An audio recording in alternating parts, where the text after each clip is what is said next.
The name of today's devotional, Monster Delivered from Death Row.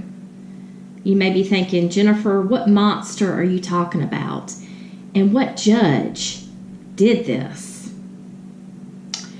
Well, today's devotional is ranked in the top 5 of the most famous Bible stories of all time.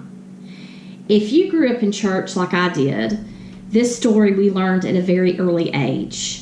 We learned about this particular young man, how courageous he was, and a miracle that he experienced this day. And so today, we're going to look at this young man.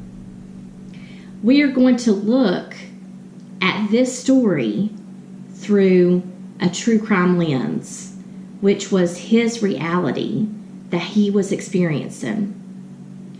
You see, this young man, he was experiencing a very dark time in his life. He was mislabeled by the government as a monster. He was a prisoner. He was an inmate on death row. And in this particular scene, the famous picture of this scene is he is being administered capital punishment. The thing about the miracle that happened that day was the miracle that happened within the confines of a prison system, within the confines of this room in which capital punishment was being administered to this young man. And the thing about it is, this capital punishment, this method, was failing. The heart was not stopping. The inmate was still living. What was the response from the government official, particularly the judge, from this failed execution? Well, it definitely grabbed the judge's attention because this was not something that he had ever experienced in his life. This judge knew this particular inmate. In fact, this inmate was once a government official that worked for him. This judge saw this miracle for what it truly was. And he went back to revisiting the case of this particular inmate. He ordered for this inmate to be taken out of this method of capital punishment, and he was going to revisit the case, the facts, the truth about this case. And he found that his ruling was wrong. This judge could have easily hidden this. He could have easily not admitted that he was wrong. He could have tried to order another method, a different method of capital punishment to this particular inmate, to schedule another date of execution. But he didn't do that. Because when he went back and visited this case, he saw that he messed up and he wanted to right his wrong. He saw that this man was totally set up. He was completely innocent. He did not deserve to suffer the consequences of this because he did nothing wrong. The government was about to sentence an innocent man to death. So the judge found out the true perpetrators, the true men who set this innocent man up. And he ordered their date of execution. When these men when their date comes, the same method of execution that was administered to this previous inmate that failed, that didn't work, worked with these men. So, what story am I talking about today? What is this famous story that is well known in the Bible? This is the story of Daniel in the lion's den. Daniel, who was mislabeled as a monster, and this scene that we grow up with in children's devotional books of him in the den with the lions, is his date, execution date. It doesn't work because God granted him a miracle. Furthermore, he granted a miracle in allowing the judge to see this for what it truly was, a miracle. And the judge saw this as, I need to revisit this case. This may be an innocent man that has been mislabeled as a monster.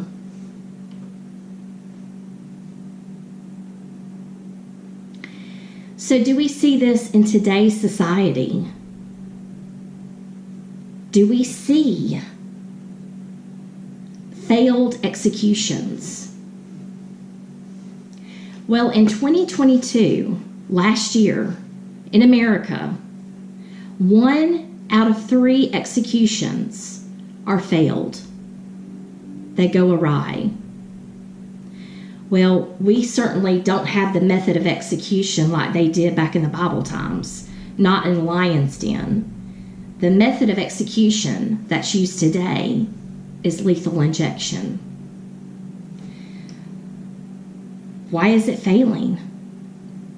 Well, just as God closed the mouths of the lions that day for Daniel, God is closing the veins of these inmates.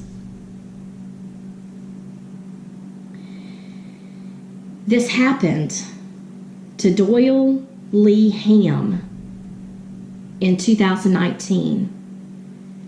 He was sentenced to his death penalty in the state of Alabama, and it failed. The nurses were trying to find a vein to insert the IV so that those lethal injections could be injected into his body, and they couldn't find a vein. They were poking and prodding all over his body, and they couldn't find a vein. What was the response to this failed execution? Well, the governor had sentenced Doyle back into prison and scheduled another date of execution. Before that second date arrived, Doyle died in prison. And so 1 out of the 3 failed executions that happen in this country,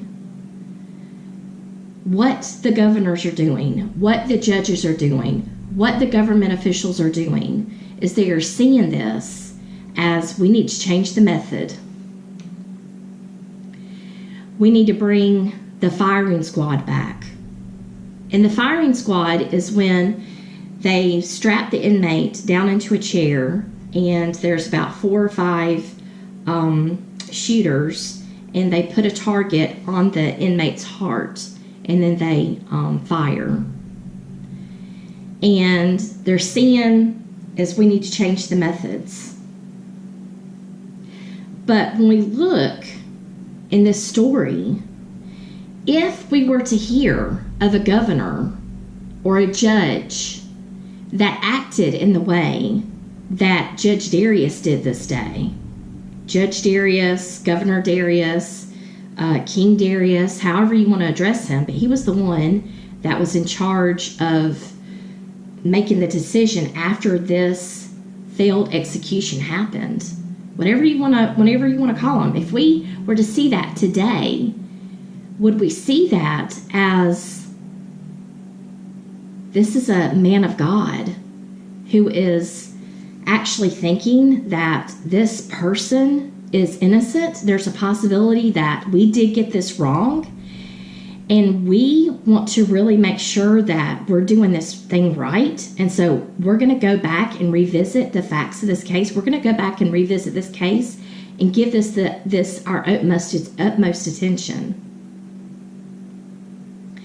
Instead of just assuming that everything was handled correctly and the right judgment was made to begin with. And the thing about King Darius is he was not a follower of God. This situation that he found himself in was so astounding, was so miraculous. It was something that he had never encountered in all of the times that he executed capital punishment. And this got his attention. And after this, he began to be a follower of God. He granted executive clemency to this person, Daniel, who was mislabeled as a monster on death row. And so, who was courageous? Daniel was definitely courageous because he stood by his truth the entire time. No matter how exhausting it was, no matter how he felt like he was in the minority instead of the majority, he kept pursuing truth. And what's really another courageous individual is King Darius, a person who admitted he got it wrong, corrected it, and administered capital punishment to the right people instead of trying to look for a different method and re-administering it to the same individual.